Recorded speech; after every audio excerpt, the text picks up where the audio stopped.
Before going to introduce him, let me read his background first. He is a coordinator of RPW 12, and he previously worked at the Senate of the Philippines, and he graduated his Juris Doctor at University of Santo Tomas, Manila. And he is also a certified lawyer who took his BS in accountancy at MSU Jensen. Please help me welcome Attorney Raymond G. Salinguba, CPA, to discuss us about productivity and safety in the workplace. Sir?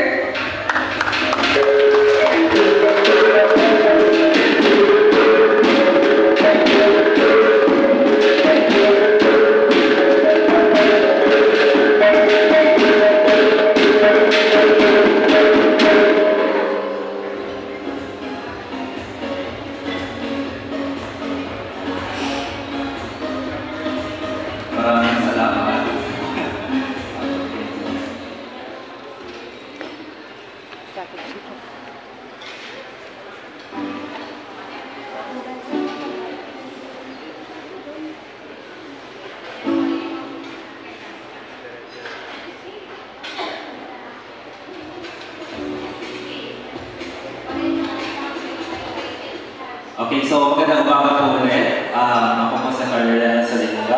I'm the attorney for RTWP dito. We are the counterpart of your BTWP here in BAR. Actually, nagkita na po kami before the board set by. So, I am going to share with you this morning about productivity and safety in the workplace. So, this will actually be two-part presentation. So, sana kakayanin po ng oras. We are already pressed for time. And basically, I'm going to share to you the basic overview on what really is productivity. And later on, I'm going to present to you what we mean by safety. Okay? So, my presentation has the following objectives at the end of this. This is actually our training module from the NWPC. The objectives are the following: understand the concept and measure of productivity, explain the different ways of productivity improvements and its benefits, identify productivity trainings needed by the enterprise or the organization. And this training has 3 sessions. So session 1, the concept and measure of productivity. Session 2, doing right things right, productivity improvements and its benefits. And the session 3 will be our productivity toolbox. So it's a guide to your productivity journey. We have a lot of training modules that you can actually avail of, and it is for free, and I will present it to you later. Okay? So, well, to start off, when are you most productive? Kailan po ba tayo mas nagiging productive? Kailan natin mako-consider na yung ating company ay actually productive? Okay? So first, we need to know and understand the concept and measures of productivity. So let's define first, what do we mean by productivity? In a technical concept, productivity is equal to the output divided by the input. Okay? So this ratio measures how the resources or inputs are utilized to create the desired outputs. Right? So we need to know na hindi lamang ang productivity ay na ibig sabihin na yung titingnan natin ay yung output. We need to know how we transform the inputs that we have, the available resources that we have to derive with a certain output. Okay, so that is our formula, output over input. And in a management concept, productivity is the efficient use of resources in relation to the effective delivery of quality goods and services. So we have 2 things here, the efficiency and effectiveness. So efficiency plus effectiveness is equal to productivity. Efficiency means doing things right. And effectiveness means doing right things. If we combine both, then we will have doing the right things right. And that is our productivity. Okay? And that is in the management concept. Now we have the social concept of productivity. Productivity is a attitude that seeks the continuous improvement of what exists. It is a conviction that one can do better today than yesterday and that tomorrow will be better than today. And that is actually based on the European Productivity Agency. So, better tomorrow or better quality of life is an innate wish of everyone. And we really want that, right? For every one of us.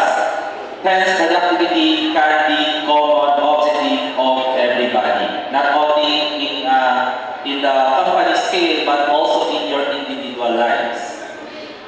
Now, as defined earlier, with regard to how we measure the productivity, with regard to the ratio, it's output over input. What do we mean by outputs? These are the products and services produced by the enterprise. And the inputs are the resources used to produce the outputs. So you see here, outputs, for example, we have here the chair. And that is our product. And how did we arrive, or how did we produce with the chair? Anong mga materials ang ginamit natin? We have woods, right? And apart from that, we also have labor and nails. And those are our inputs. And in measuring productivity, we need to know how did we utilize all those available resources to get or produce this certain output. Naging productive ba tayo? Naging effective ba tayo? Naging efficient ba tayo? And that's what we need to know. And there are some misconceptions on productivity. Okay, dapat klaruhin natin ito. Number one, productivity is equal to production. So that is the number one misconception. Because productivity is not just equal to production. Production refers to the total output produced, while productivity refers to the total amount of output produced per unit of input use.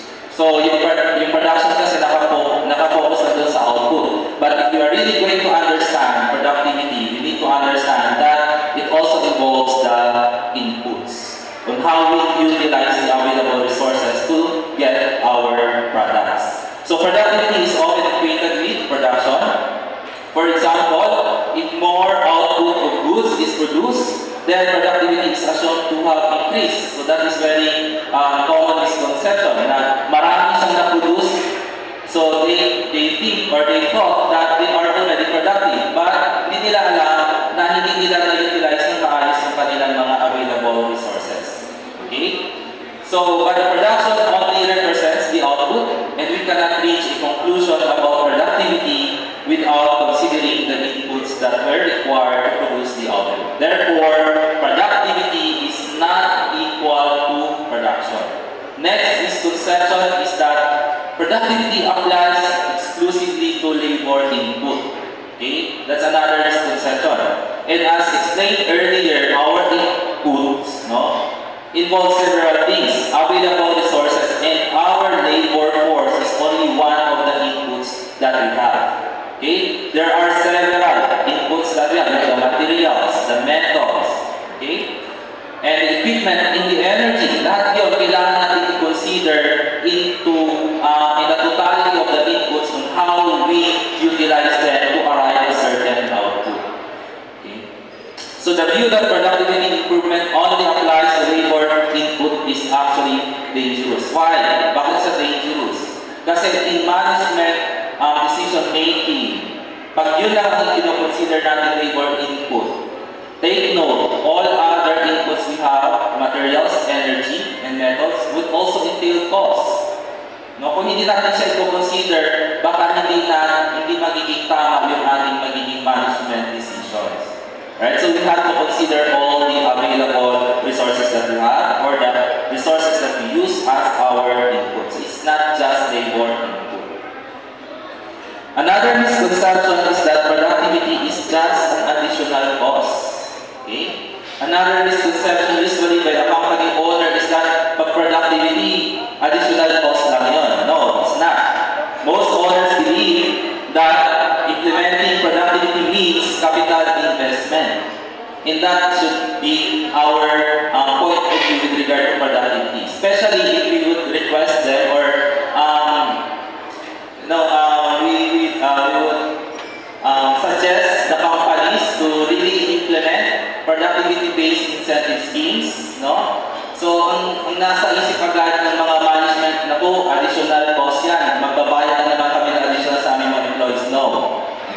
Actually, the better point of view there is that it is an investment, a capital investment. Why? Because you are encouraging your employees to work harder. And when your employees are working harder and become more productive, then your company will also be productive. And as a matter of fact, with that, it will result to higher sales, for example. Higher revenue, mas mataas po yung ating kikitain. So we need also to give or consider capital investment with regard to promotion of productivity in promotion of the productivity-based incentive schemes for our employees. Now, another misconception is that productivity is just additional work. Okay? So, dagdag trabaho lang yan for productivity. Why? Kasi isipin nila, if the company would implement this productivity-based incentive scheme, no, or productivity improvement programs, somehow there will be additional quota to reach for the employees. Yan ang iisipin na kung dagdag na naman ito sa trabaho, baka mag-uuti na naman ako nito. Yan yung agad-agad na naiisip. But it should not be the case. Okay? Rather than it should be an encouragement sa atin to work harder and to become more productive. At the start, it may be true, but productivity requires work. However, in the long run, productivity makes work easier and smarter. Sa umpisa lang po, magiging mahirap yun. Once na naging sanay na po tayo sa proseso na in-implement natin in order to get higher output, then that's the time na we will now consider it not as an additional work. Another misconception about productivity is that productivity is just working harder. Okay? Many workers are not productive because they do not understand productivity. They think productivity is just working harder. Well, it also means to them the possibility of losing their jobs. Baka hindi nila ma-meet yung quota.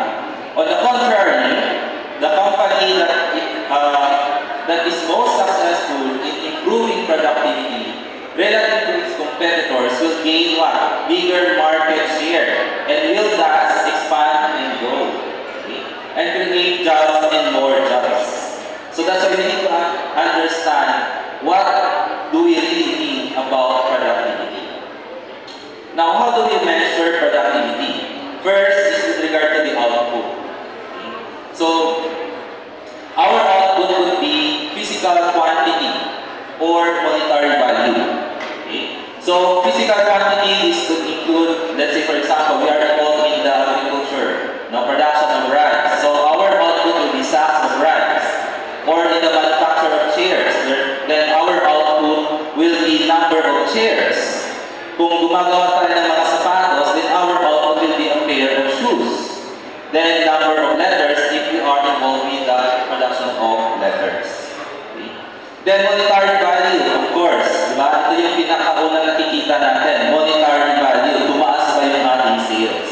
Nag-increase ba yung ating revenue? Okay? So sales or revenue as well as our production value. Yung production value natin is sales minus the change in our inventory level.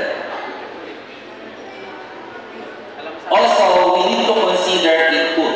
Hindi lamang output yung kailangan natin titingnan, we also need to consider the input. And our inputs are manpower, our labor force, yung mga workers natin. Sila yung talagang namumuna dyan. Then we have the machine. If you have some machine, especially if our workplace is somewhat automated, so we have those capital investment for our machine. So those are our input because also upon purchase of that machine, it entails cost, and that cost is capital investment. It must be spread over the useful life of the machine. Okay, so it's not in 1 year that you consider that yung cost. That's why it has depreciation. And materials. Okay? Materials. These are actually the direct materials that we use in how we produce a certain product. And energy. Siyempre, gumagamit tayo ng kuryente, right? And kasama na sa energy yung tubig. Nagbabayad rin tayo ng tubig. And the method. The method is with regard to the process on how we produce a certain product. So those are our inputs. Now, measuring the productivity, we have to consider the total factor productivity. So the total factor productivity is just simply we have to get the ratio of the gross product over the aggregate amount of your inputs. And as mentioned earlier, your inputs will be your manpower, your machine, your materials, your energy, and all others resources that you use in order to produce a certain product. So you get down your ratio. So for example, in a total factor productivity, isa siyang bakery na gumagawa ng cupcakes. Yung total product niya ay nakapag-produce siya ng 80,000 cupcakes. Yun yung na-produce niya in a certain period. Pero, hindi lamang yun ang titingnan natin, yung cupcakes na na-produce niya. In producing the 80,000 cupcakes, he utilized what? The inputs. 20 bakers. So, dalawang po yung kanyang mga trabahante. And they also use 3 industrial ovens, that's their machine. And 10 sacks of flour, the materials that they use to produce a certain product, which is the cupcake. And the 18,000 that refers to all others, like energy, water. Okay? So those are your inputs, the aggregate amount of your input. Now we can also consider the productivity in terms of the specific input. Hindi naman kailangan aggregate, no? So this is very important in this decision-making process. Para malaman ng management natin kung naging productive ba tayo in utilizing a certain input. Baka mamaya yung cost ng isang input ay masyadong malaki as compared to na na-produce niya na output. So baka there is a need to do something about it. Like for example, baka kailangan ka ng mas mura na supplier. Okay? O kaya dahil doon sa paggamit ng kanyang materials ay maraming wastages na pwede namang maiwasan. So you can do that. You can check your your partial productivity measures based on individual inputs. Your manpower, material, machine, and energy. But it's still the same formula. Output over input. Okay? So this is an example of how we use the formula. So, hindi ko na siya babasahin. So that is how we measure our productivity. Now, the second part here of our presentation is the doing right things right. Okay? So, ano yung doing right things right? Remember, this is our efficiency plus effectiveness. So, productivity improvement and its benefits. The objectives of a company in a productivity journey related to customers are in order to have this productivity improvement, as ultimately, doon talaga tayo titingin sa dulo, right? Profit and incentives. But do not be mistaken in just focusing on profit or incentives. You also need to consider how do we derive those profit and those incentives. There's a need for your quality, for your prices, for your delivery. Meaning, meet the quality requirements for products and services, offer prices which are competitive, reasonable, and fair. Okay? Hindi ka naman lugi, pero hindi naman siya sobrang taas, baka wala na bumili sa'yo. Because based on the competition in the market, baka mas mura yung sa kabila. Right? So you need also to consider that. And deliver the product on time. And that is very important. Okay? It will also take reflect on your efficiency if you're able to deliver the product on time. Baka mamaya you promise to deliver the product at the end of the month, and at the end of the month, hindi mo pa na-deliver, then it will already indicate a negative feedback from your customers. Baka hindi na sila uulit sa inyo. And the purpose of this, quality, prices, and delivery, is to have what? Customer satisfaction. Okay? If our customers are satisfied, then they will patronize our products and they will patronize our company. Okay? And more will buy from us, and that will entail additional profit. Okay? And that profit, since nag-increase yung sales natin at nag-increase yung revenue, hindi lamang si management ang magiging happy. There will also be some sort of incentives. And that incentives will be given to our employees. So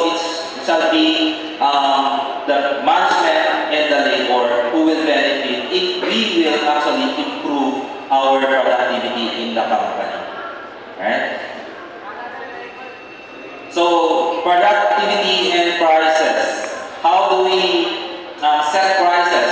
In setting prices, the usual formula is cost plus markup, right? So, di naman tayo pwedeng magbenta ng ating product which is lesser than actually our cost. Di lugi tayo. Ano yung charity? It's not a charity, right? So, we need to add some markup on our cost in order to get that price. In yung cost, we need to understand that cost could be a real cost or losses. Okay? Ano yung losses? Yun yung mga wastages natin. Ano yung mga wastages natin? Meron mga downtime, reworks, rejects, inefficient resource use, inefficient energy consumption, processes and steps that do not add value. And with regard to these losses, these are the things that the management should take into consideration na dapat nilang tingnan, na baka pwede natin tanggalin yan. Or if hindi kaya i-eliminate totally, at least i-lessen natin. Okay? Because those are somewhat the things that can be done by the company or the management. Whereas if it is a real cost, wala ka na talaga pwedeng gawin doon because it is as is already. So you can just adjust on the losses part.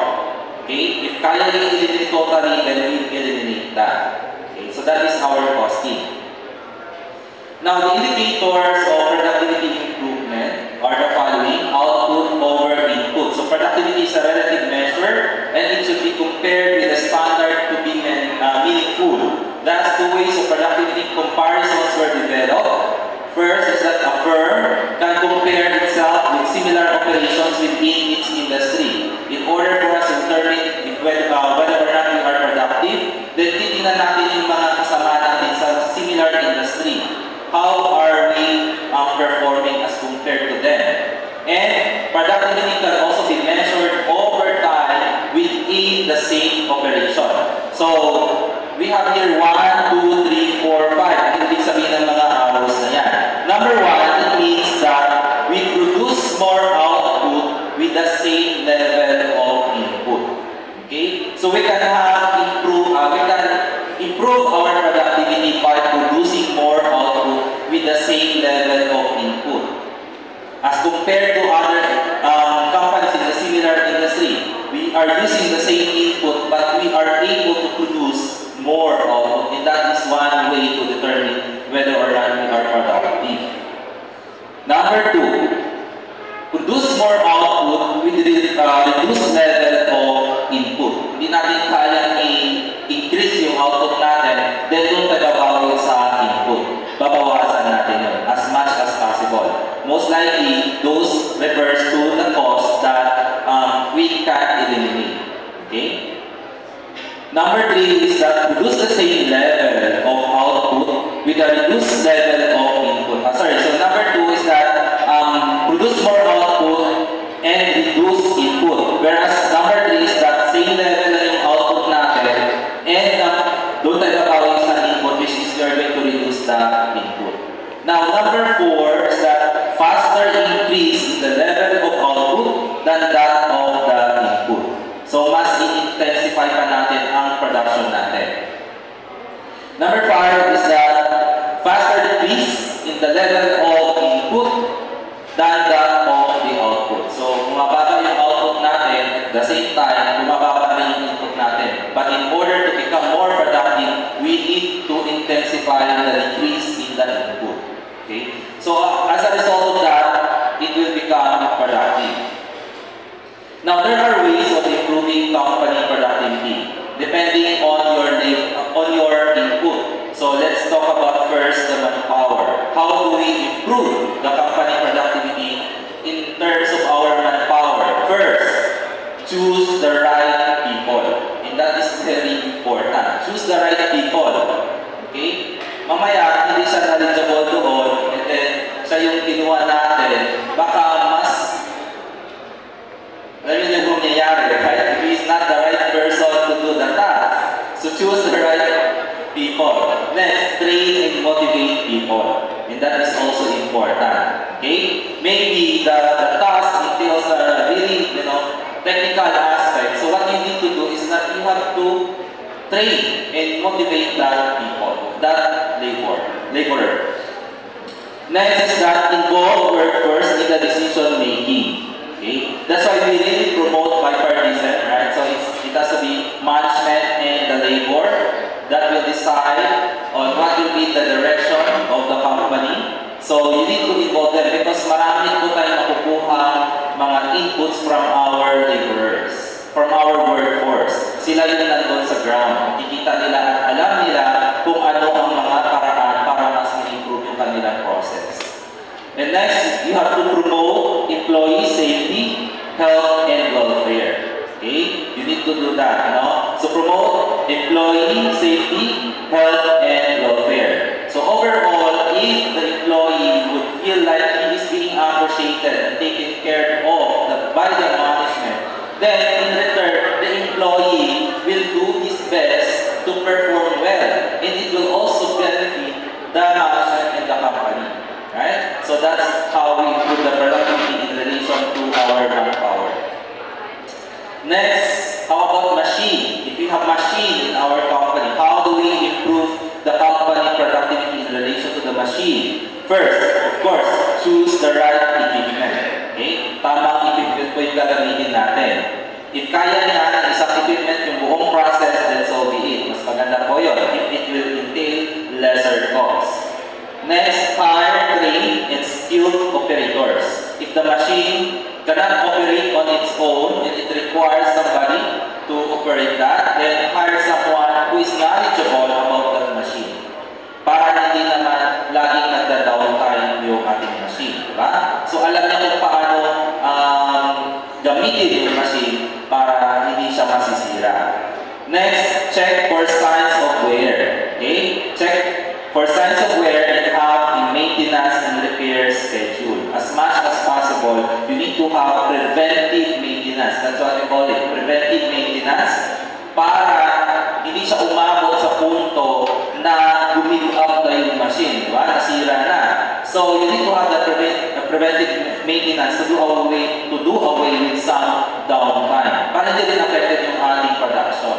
So those are the things that you need to do in order to improve your company productivity. How about money? So how do we improve money? If we have available cash as a resource in our company, first is that avoid short-term high-interest borrowings. Okay?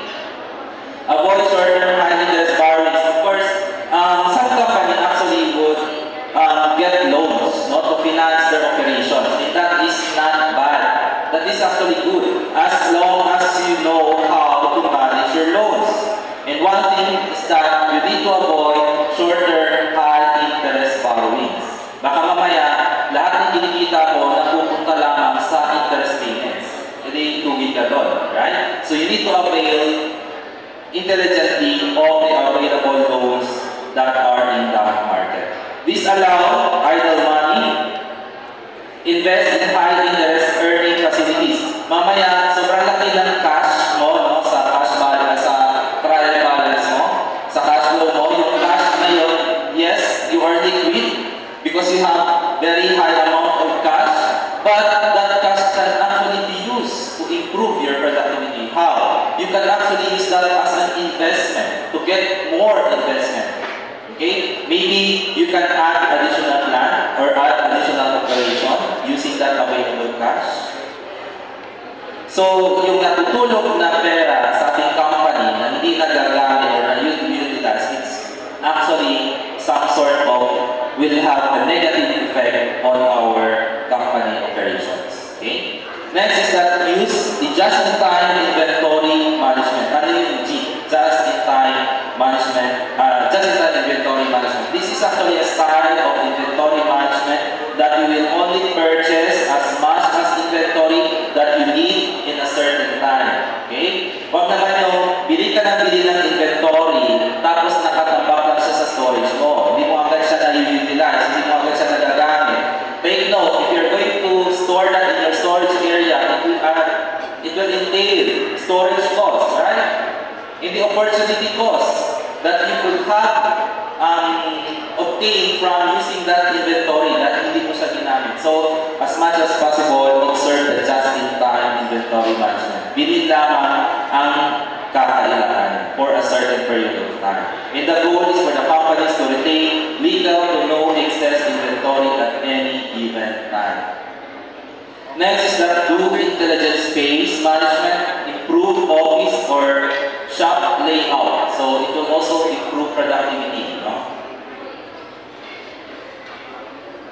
Another way of improving company productivity is with regard to the materials that we use.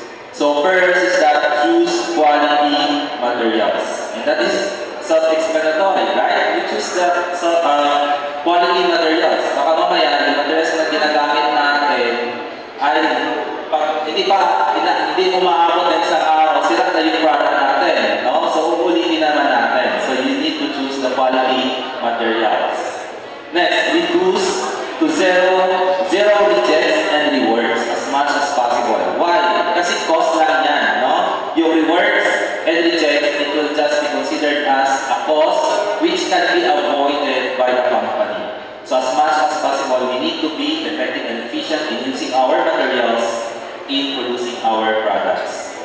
Next is reduce handling losses. Reduce handling losses and utilize proper storage. Especially kapag yung ating mga products ay nangangailangan ng certain temperature para ma-retain yung kanyang quality, we also need to invest on that part. Okay? Baka mamaya kasi sobrang init, then yung pagkain ng ating product, then baka biglang mapanis, no? So, we need also to consider that. Another way of improving company productivity is with regard to the method. Okay? Sa method, first is that we need to reduce startup losses as much as possible. Okay? Ano yung mga startup losses? Ito yung mga nagpa-practice, no? Nagpa-practice pa lamang at tinitingnan kung magkikita ba ito ang ating operation na nito. So those are the startup losses. So in order to avoid that, you need to study first. No? Kailangan pag-aralan talaga muna with regard to the product that you intend to produce on how you will produce it in the market. Okay? Mamaya kasi dahil gusto mo lang magkaroon ng coffee shop and then gumawa ka ng coffee shop sa isang lugar na hindi naman pala mahilig uminom ng coffee yung mga tao. So that is your startup losses. So that you need to study. As much as possible, you can conduct feasibility study in order to determine the viability of your product. Reduce knock of losses. Ano yung mga knock of losses? Well, for a particular time, you were able to produce the product, but afterwards, biglang hindi na siya kinakagat ng market. So you no longer have any other option but just to stop the production of it. That is your knock of losses. So as much as possible, you really need to understand your market. You need to study, okay? And automate or eliminate bottlenecks, okay? Because in the bottleneck, what will happen there is that it will cost a longer period for the production. Where in fact, if you could do away with the bottlenecks, pwedeng naging efficient yung production mo. Mas mapapabilis yung pag-produce ng isang produkto. So, you need to determine your bottleneck first, and as much as possible, eliminate that. And of course, this is self-explanatory. Remove non-value-adding processes. Non-value-adding processes as much as possible. There's also another way of improving productivity. Okay, company productivity. That is done through digitalization. Especially ngayon, nasa digital age na tayo. So we can use actually the concept of digitalization.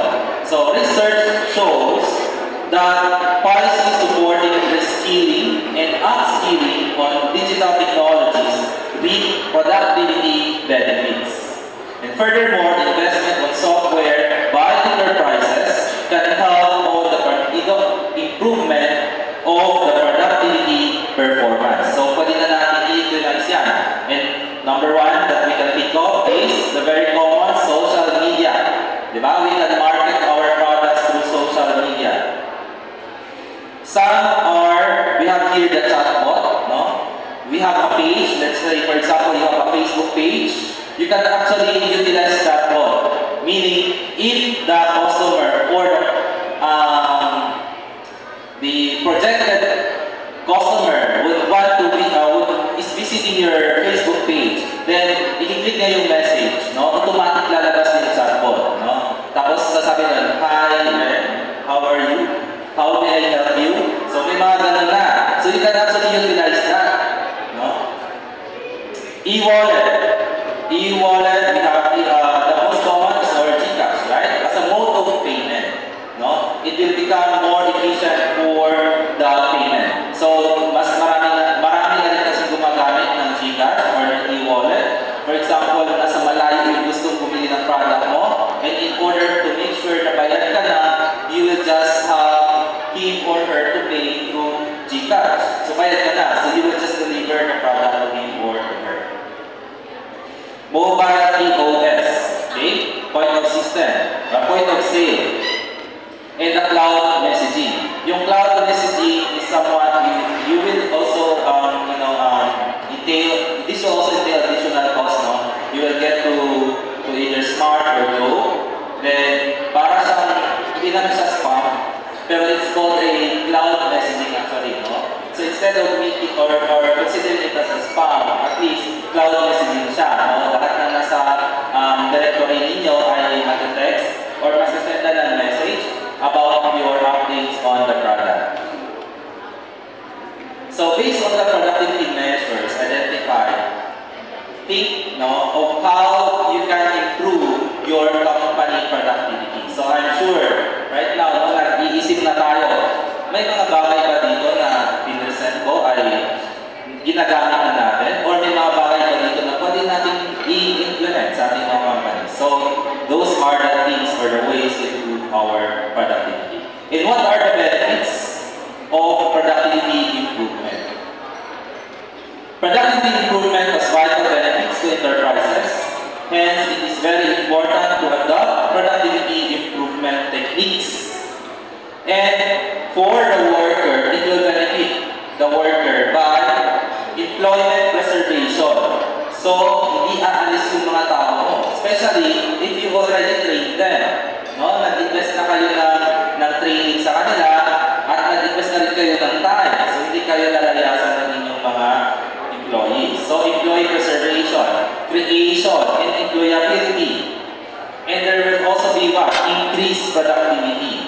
It will also promote skills and learning development. Better working conditions. More incentives and benefits. That is for the worker. For the company, on the other hand, it will have better returns. Okay? Yung ROI mo, yung sales mo mag-increase, yung revenue mo mag-increase. Growth and expansion. Okay? And capacity to survive, of course, because you are already being productive, then you will be able to survive. And harmonious labor management relations. Since we have this productivity improvement programs implemented in the company, so busy management, parents, employee, or si labor, then you will have harmonious labor management relations. Okay? How about for the customer? You will have better quality and lower price products. And you will have customer satisfaction. And that is the ultimate goal of our companies, right? The customer satisfaction. Walang negative feedback. Lahat ng customers natin ay masaya sa ating servisyong ibinibigay. Right? So walang magpo-post sa Facebook na ito yung experience niya sa company mo, and then negative, then maraming nagpo-comment. So it will destroy your image. So we need to maintain that customer satisfaction. Dapat sa rating, sa review, lahat tayo as much as possible ay 5/5. No? If somebody would research or search us in the Google, makikita doon sa review, ang rating niya ay 5/5. So as much as possible, we can maintain that. For the country, of course, we have to sustain economic growth, productive workforce, and create employment opportunities. Now, the last part of this session is the productivity toolbox. Ito po ay mga training modules na ino-offer po ng NWPC. You can actually check and visit our website nwpc.dole.gov.ph. Then, nandun po lahat ng listahan ng mga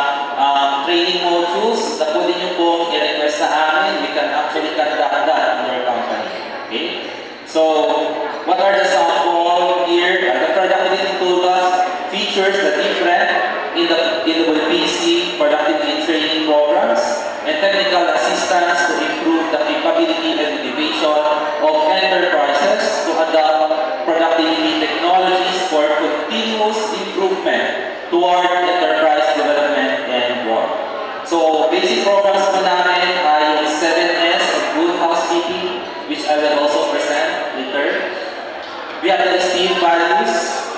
We have the work ethics, no? Work ethics of a productive worker, productive career choice, so especially kinakanta po namin itong productive career choice sa mga graduating students para alam po nila yung mga pipili nila career later on. We have the kasambahay, because we have RD 10361, we have the kasambahay law, so we also have that. The esteemed path, it is a values-driven human resource intervention for quality and productivity improvement that is rooted in the 5 ideal attributes of productive individual. So we also have the esteemed value, just variation of the esteemed values. 7S of good housekeeping, productive career choice, produktibong kasambahay, kalagapay sa kamunuhan. Then we have here our intermediate programs. So you will start with the basic programs, and after that, you will have here your intermediate programs. You have the work-life balance, the green mind enterprise, the brand reputation, and how we improve or maintain the brand reputation, service quality or SQ, marketing productivity, is team succeeding in business or SIE, retail merchandising, starting and growing your online business.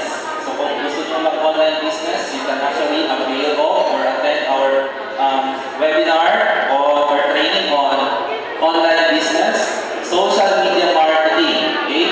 Kanina, sinabi natin, you can actually utilize the digitalization, the social media. So how do we utilize that? We have this training, social media marketing. Okay? The lead management and the continuity resilience or the business planning. And the advanced programs of the productivity toolbox, we have the service quality. Service quality, specifically po, ginagawa namin ito doon sa mga tourism value chain. If your company is involved in tourism, pwede po kayo magkawin itong service quality, especially on customer relations. Yeah. Green Mind Enterprise sa mga hotel, incentivizing performance. Yeah. So this is the part of the productivity. So since going po sa invitation, I'm also tasked to share with you on the safety. Now, safety in the workplace. Earlier, Engineer Aquino presented to you with regard to the legal side, the compliance side of safety. Now, this part naman, I'm going to share with you the safety, the practical practices on how we can maintain a clean and safe workplace. Okay? So, I'm going to share with you one of our module, which is the 7S of good housekeeping.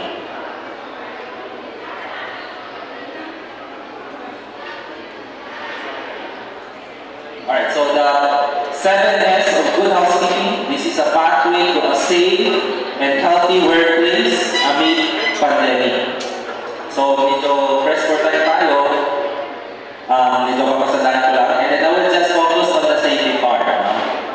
So, the first objective of this one is that the participants are expected to identify the cause of unsafe workplace to enterprise and workers' productivity, learn the steps and practices of 7S of good housekeeping, and understand its importance to safety, health, and productivity. Because it is intertwined actually.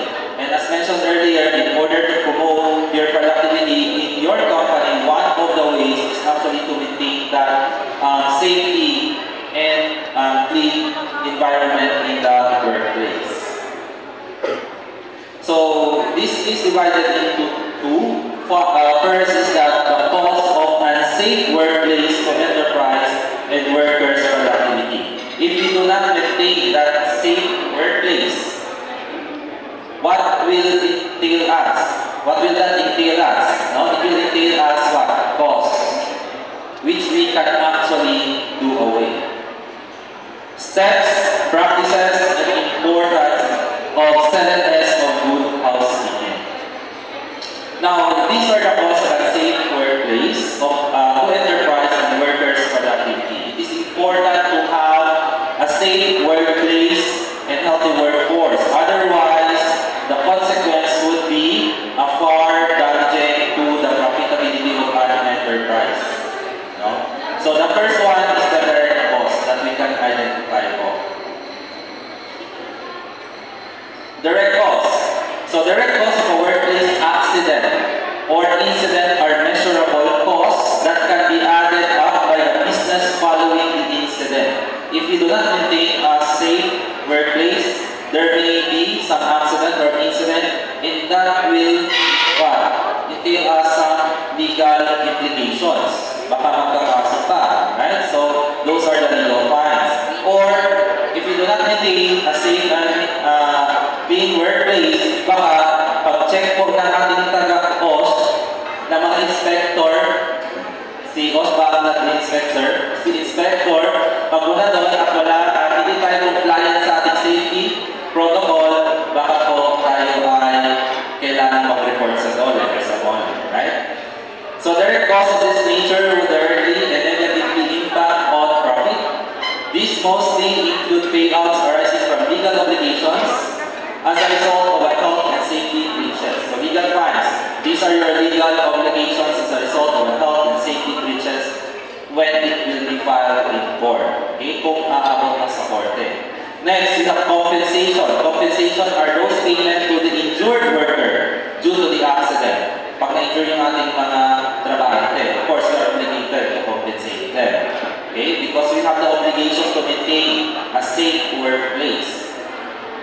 Paying out to replace or repair damaged equipment and property. So replace or repair expenses. The operation will start due to the equipment damage. And the sick pay. Okay? Dahil hindi po malinis yung ating workplace, nagkasakit yung ating mga employees, then kailangan nilang mag-sick leave. Okay? And sometimes you need to provide them for the sick pay. Payment to the injured worker who needs time off at work. Employment cover. These are the payments including insurance benefits and other legal costs, other disability, and on-the-job death payment. Okay? So, as much as possible, hindi naman natin gusto mangyari, what if, no? Hindi natin na-maintain yung safe workplace, then mayroon pong na-accident doon and namatay. So, definitely, we will be accountable for that. Okay? We also have the hidden costs. Hidden costs refer to longer-term impacts on the business due to unsafe work environments, even before an accident or incident occurs. So it is unforeseen costs that it occurred. That if occurred, it will create a domino effect that can impinge on business growth. So hindi natin agad nakikita, pero it will hurt us in the long term. So those are the hidden costs. Some of these hidden costs include delays in projects, damage to the equipment, cost of inquiry and corrective actions taken, benefits mandated by law to injured workers, and costs in terms of looking for the recruitment to replace workers, training new employees. So those are the hidden costs. We have also another cost, which is loss of reputation. Yun. Medyo mahirap po yun, no? Any news on the workplace accident is damaging to the image of an enterprise, which could result to loss of customers.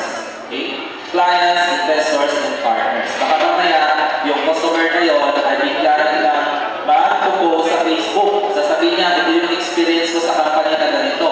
So, talagang masisira po yung ating reputation at mahirap na pong bawiin yun. Especially pag marami na nagpo-comment na mga marites, right? Na hindi pa nang verified yung fact, kung totoo o hindi. So, it could hurt us. So, as much as possible, we need to maintain our integrity. Now, this would entail a huge public relation cost to contain the damage. Sometimes, no, kailangan mo pa mag-hire na public relations officer para ma-issue ng statement. Ito yung statement ng company na ganito.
That's another high cost of not maintaining a healthy and safe workplace.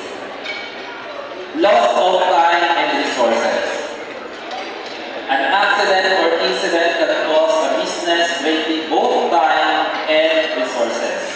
As we have learned in the earlier slides, being placed in this situation will consume a lot of company's resources and time to rectify the situation, which could take months or even years. No? Especially pag na-post na tayo sa Facebook, ang hirap na talaga gawin nun. No? Baka ang ready na lang natin ay gumawa na natin pa rin bagong company. Yeah. So, those are the costs entailed to not maintaining a healthy and safe workplace. So, according to the World Health Organization, a healthy and safe workplace is one in which workers and managers collaborate to use a continual improvement process to protect, improve, and promote the health, safety, productivity, and well-being of workers and the sustainability of workplace. Now, this time, I'm going to present to you the 7S of good housekeeping and the steps and the practices, the practical steps that we can implement in the company. Okay? So, 7S. Ang sikat dito actually is 5S. Nagsimula ko siya as 5S. That was introduced by Henry Ford in USA. Then, napopularize ko siya sa Japan. And still 5S siya. But the Indian Philippines added 2 more S, kaya siya naging 7S. The 2 more S, we have the sustain and the safety. And the safety part is the part that I'm going to focus on here. So the 7S of good housekeeping is a systematized approach to organize work areas, to set rules and standards, to practice self-discipline as a way of life.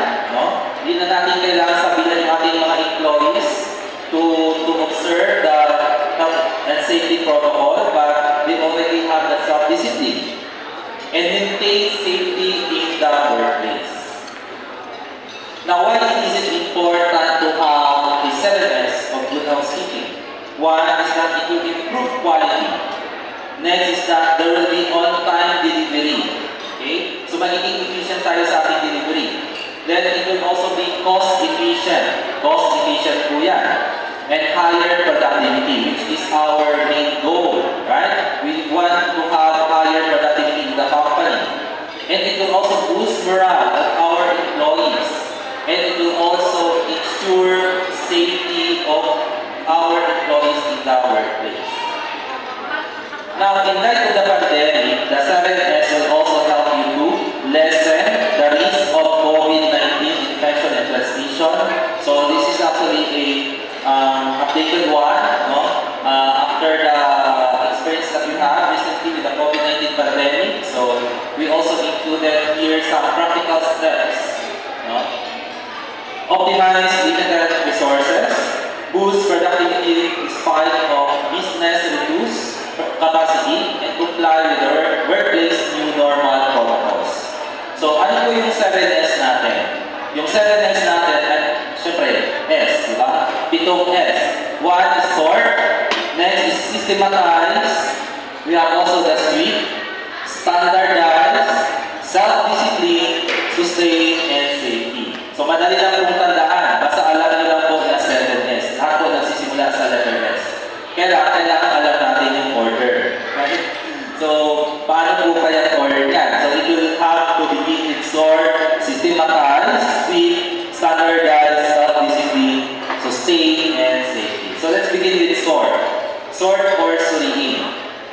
It means identifying and eliminating unnecessary items in the workplace.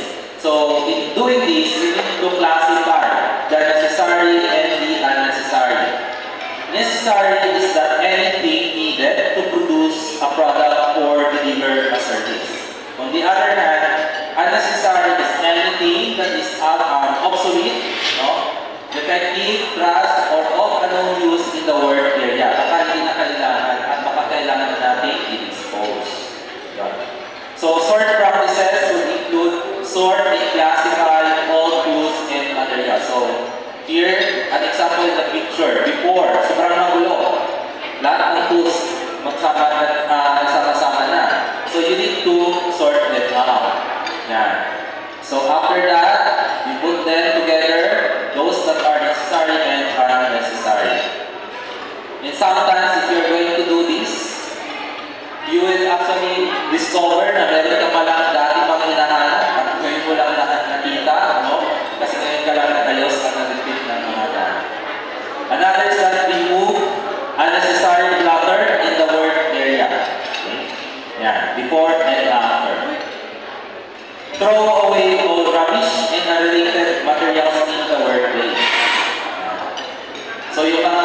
pwede nang i-dispose na, no? Dapat pagkita natin or pag-pull natin sa ating workplace, sobrang linis, wala nang mga unnecessary items doon. Remove and arrange, walk away cluttered cords across. Yan. And sometimes ito, pag ganyan, no? Yung una, na nakakalat na yung mga wires, sometimes it would also be a cause for accident. Mapapati, bakit natin nakikita. So as much as possible, we need to remove and arrange. Kung hindi siya kaya i-remove, we need to arrange them. And how we do that? Lagyan natin ng tape, yan, or some mat, no, na i-cover yung area na dadaanan ng tao. And we can see that actually in some of the areas or the companies. Lagyan natin ng tape. If maganda naman yung pagkagawa ng building natin as much as possible, mas maganda sana na nakabaon na yung mga wires na yan. Yan. So if not naman, we just put some tapes here. Now, remove unnecessary obstructions in the pathway or the exit. Yan, huwag po natin harangan yung mga exit, lalo-lalo na sa mga emergencies. Right? So dapat, it must be free from any obstructions. Yan, remove it. And we just have to place it somewhere else in the storage areas. Keep the stairs free from rubbish and clutter. So ang concept nito, daanan po kasi yan. So dapat wala pong mga obstructions. Now, free emergency exit from any unnecessary obstruction. Yan. Huwag po natin lagyan ng mga kung ano-ano na mga tambak ang ating mga emergency exit. Remove unnecessary clutter in the work area. Ayusin po natin. Now, second S is the systematize. Systematize is the sinupin. Sinupin in Tagalog. It means arranging necessary items in good order for use. So, a place for everything and everything in its place, clean and ready for use. So, as we systematize our workplace, everything needed for the job is clearly visible. So pag punta mo pa lang doon sa area, makita mo na agad kung kailangan mo ng tools, no, sa pang-ayos ng faucet, makikita mo agad sa isang area, nakalagay na doon, visibly. No? Errors can be easily identified and corrected, which is one of the main reasons why the implementation of the visual control is encouraged during this step. For example, designing tool boards, parts, containers, and improving workplace design. So, ayusin po natin ang ating mga gamit. So, make a visual order. Okay? It could be shadow boarding. Yan po yung shadow boarding, yung example. The labeling. So, if you're going to place them in a certain box, lagyan po natin ng label. Diba? As much as possible, meron pong label. Or outlining. Outlining po, no? So, yung sa wrench, yung sa tools, no? May pinakamahaba sa pinakamali. So, madali po siyang hanapin kung makikita po natin. Now, set a fixed storage for cleaning materials or equipment. Okay? Ilagay po lahat natin yung cleaning materials in one storage. Then, create marker lines and arrows. Another systematized practice is floor marking. That is what we call floor marking, as much as possible, which consists of lines and symbols, most commonly painted or tape on the floor. Hindi naman kaya i-paint, lagyan natin ng tape. That help people move around the facility and avoid hazards, especially pag maraming tayong mga boxes. So, lagyan natin ng markers na dito dapat yung mga boxes ilalagay. Then sometimes this is also the pathways of the mga indicators na yan. Make an anti-slip threads on stairs. Okay? Anti-slip threads on stairs. Design a demarcated walkway for people. Okay? So yung exit and entrance, may mga markers kung saan dadaan ng mga tao. Place hazardous waste on a designated storage location. Okay? Napaka-importante po nun, no? So dapat yung mga hazardous waste, hindi po pakalat-kalat sa ating mga company plants or offices.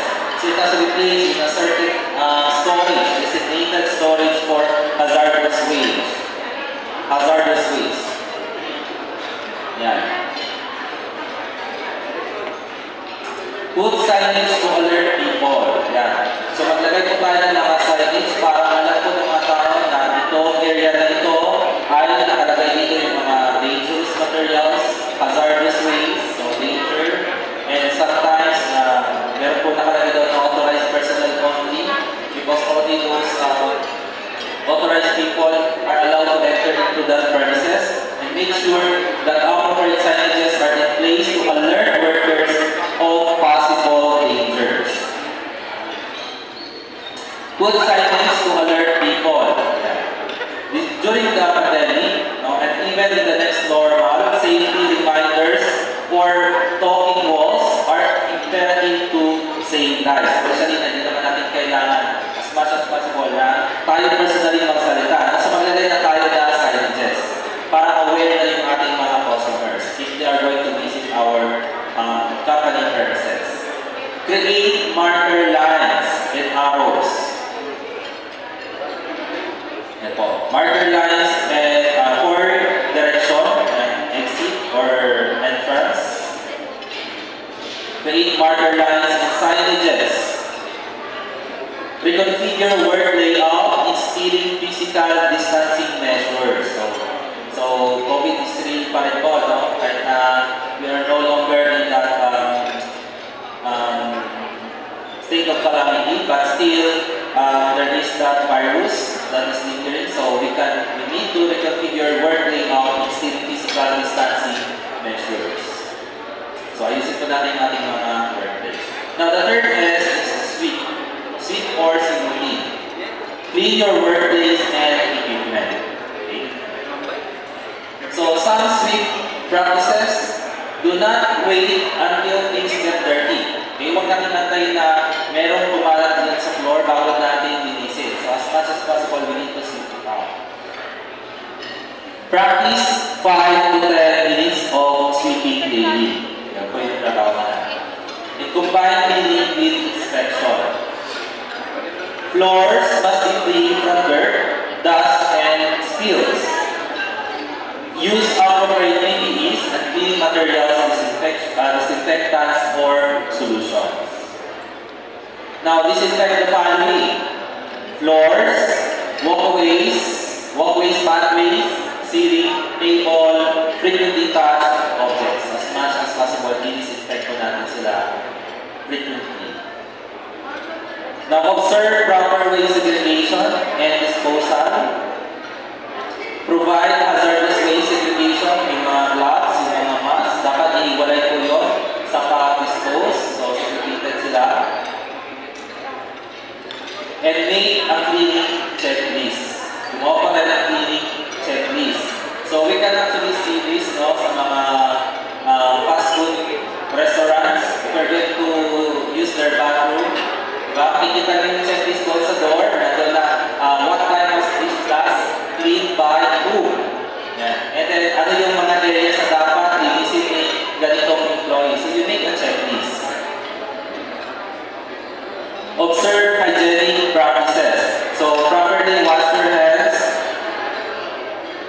So, in washing your hands, the procedure is that first, wet, massage po ng tubig, then soap, sabon, then wash your hands for 20 seconds. That is the suggested. Then rinse thereafter and dry. And turn off the water with paper towel. Okay? The fourth S is standardize or siguruhin. Standardize, meaning we maintain a high standard of good housekeeping. So, ibig sabihin na-establish na natin yung ating standard operating procedures. So, you need to establish the standard operating procedures for workplace organization. Anong purpose nun? Yun yung susundin ng inyong mga employees. So, you will need to introduce that to your employees during their orientation so that they are now apprised of your SOPs in the company para alam nila kung ano yung gagawin nila sa workplace. Organize storage system. Ensure ensure that materials and tools used are properly stored in an organized manner and well-maintained storage facility for easy access. And visual controls for safety. Safety procedure, and you should be aware of hazards. You need to follow the standard safety procedure.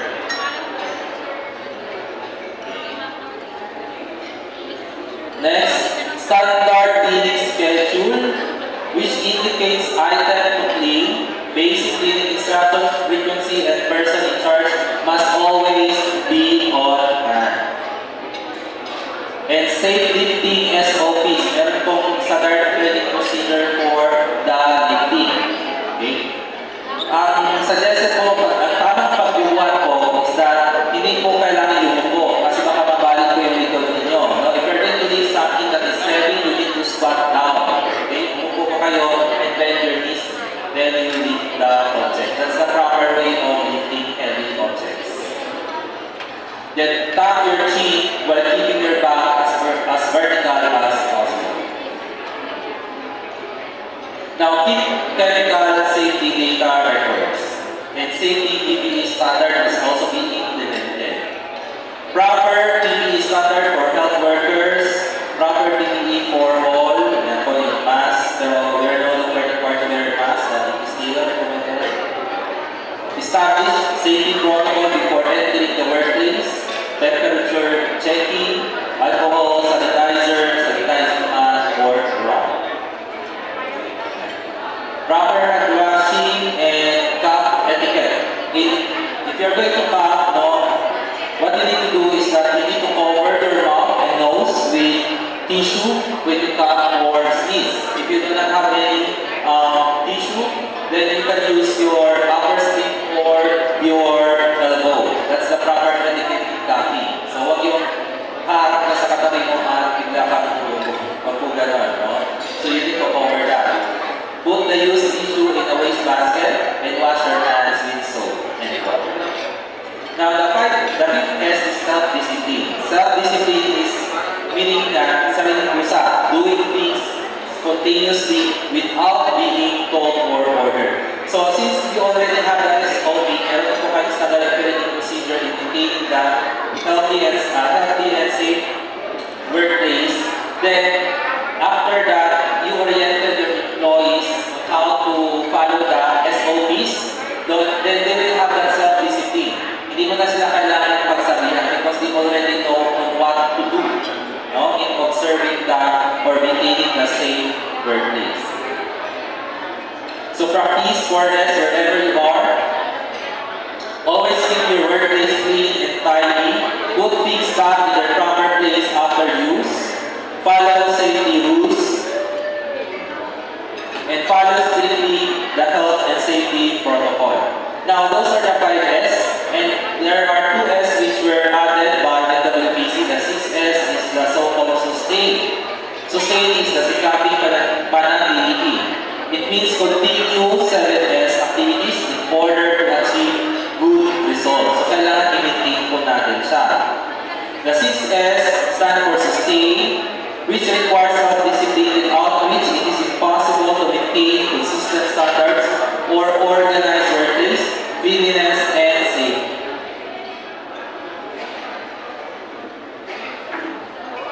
Last na po ba? So, di ba alam kung sinyalis na po ba yun na dapat tapusin ko na? There are only 2 S remaining, so I'll just finish this one. Okay pa po ba tayo? Okay, yes. Okay pa po. Dalawang S na lang po, konting tiis na lang. Konting tiis ko na lang. Makakain ka rin ako. Okay, so the 6S is continue 7S activity in order to achieve good results. That's sustain. So how will you do that? You need to establish 7S team or committee in your workplace. So gumawa po kayo ng committee. Yung obligasyon po ng committee na ito, ng 7S committee, sila po yung mag-check kung talagang nasusunod yung SOP natin. And sometimes, ito din yung 7S committee at mag-identify later on for your rewards and competitions kung sino yung employee na nag-maintain ng 7S. So you can also do that in your employee engagement. Hold a 7S big day